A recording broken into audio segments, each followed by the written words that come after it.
i7 ગુજરાતનો અવાજ। નમસ્કાર દર્શક મિત્રો, i7 ન્યૂઝ ગુજરાતીની સાથે હું છું આપની સાથે પાયલ બામભણિયા। તો જોઈએ આજના મહત્વના સમાચાર। રાહુલ ગાંધીના ભારત વિરોધી નિવેદન સામે આણંદ જિલ્લા ભાજપ સંગઠન અને યુવા મોરચાએ ટાઉન હોલ ખાતે પુતળા દહન અને સૂત્રોચ્ચાર કર્યા। દિલ્હી ખાતે આયોજિત પ્રતિષ્ઠિત AI સુમિત 2026માં રાહુલ ગાંધી દ્વારા કરવામાં આવેલા વિવાદાસ્પદ નિવેદનના વિરોધમાં આજે આણંદ જિલ્લા ભાજપ યુવા મોરચા અને જિલ્લા સંગઠન દ્વારા રાહુલ ગાંધીના પુતળાનું દહન કરી વિરોધ નોંધાવ્યો હતો।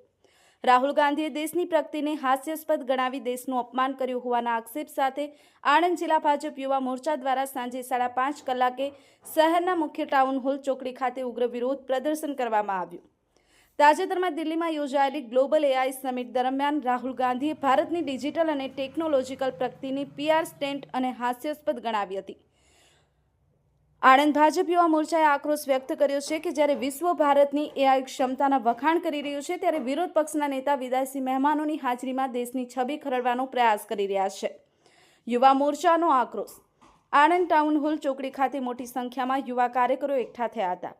આણંદ જિલ્લા સંગઠનના યુવા મહામંત્રી જગત પટેલે જણાવ્યું કે રાહુલ ગાંધી વારંવાર વિદેશી મંચ કે આંતરરાષ્ટ્રીય કાર્યક્રમોમાં ભારતની મજાક ઉડાવે છે। AI ક્ષેત્રે ભારત આજે વિશ્વગુરુ બનવા તરફ જઈ રહ્યું છે ત્યારે કોંગ્રેસની આ માનસિકતા દેશના યુવા ટેલેન્ટનું અપમાન છે। આણંદનો યુવાના અપમાન સહન નહીં કરે। Bureau chief Narendra Sharma, i7 news Gujarati, Anand.